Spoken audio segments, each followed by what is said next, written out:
Dans ce problème-là, en fait, ce qui va nous aider, c'est de se faire un petit schéma. Donc, disons, Caroline, si sa maison se trouve ici et que son école se trouve à ce point-là, on sait qu'on a une distance de 63 km entre les deux. Donc, si elle parcourt un quart de la distance en voiture avec ses parents, il faut trouver... Mais une des façons de faire ce problème-là, c'est de trouver quelle distance ça représente. Donc, la distance qui a été faite en voiture.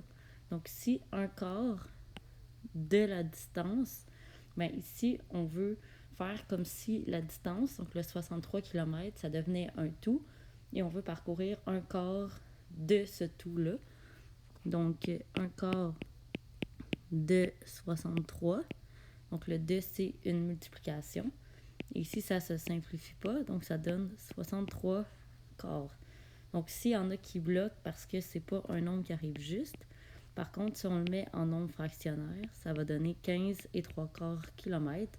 Donc, ça se met tout d'un coup, j'imagine, à faire plus de sens. Ici, il s'agit d'aller écrire, disons que ça, c'est la distance qui est parcourue en voiture. Après ça, ben, on peut trouver c'est quoi la distance qui a été faite en papier, à pied, pardon. Et après ça, ce qu'on nous dit, c'est que le reste, autobus et métro, à part égale. Donc, il faut diviser par 2 la distance qui va nous rester. Et attention de bien lire la question.